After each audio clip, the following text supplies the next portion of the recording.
देखो, किसी भी स्टॉक में अप ट्रेंड आइडेंटिफाई करने का सबसे आसान तरीका है हायर हाई एंड हायर लो।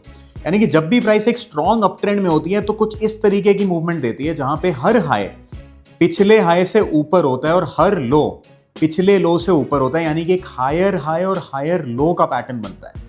और जब भी प्राइस ये पिछले लो को ब्रेक करती है, यानी कि पिछले हायर लो से नीचे बंद होती है, तो इंडिकेट करता है कि एक साइडवेज मूवमेंट होने वाली है या फिर एक ट्रेंड रिवर्सल होने वाला है। चलो और एक एग्जांपल के साथ समझाता हूं। तो गाइस, सबसे पहले हम कैंडल स्टिक की जगह लाइन चार्ट कर लेंगे सो दैट ये पैटर्न आइडेंटिफाई करना आसान हो जाए।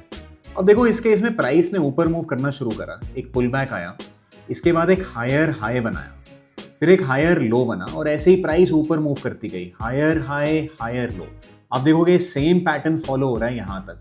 यहां भी एक हायर हाई बना, लेकिन उसके बाद प्राइस इस हाई को ब्रेक नहीं कर पाई और एक लोअर लो बना दी। यानी कि ये जो पिछला हायर लो था ये ब्रेक हो गया और प्राइस इसके नीचे क्लोज हो गई। इसके बाद आप देखोगे प्राइस ने एक साइडवेज मूवमेंट दी और उसके बाद नीचे भी चली गई। तो दोस्तों, अगर आप भी अब ट्रेंडिंग स्टॉक्स ढूंढना चाहते हो तो इस पैटर्न का खास ख्याल रखो। याद रहे, हायर हाई हायर लो।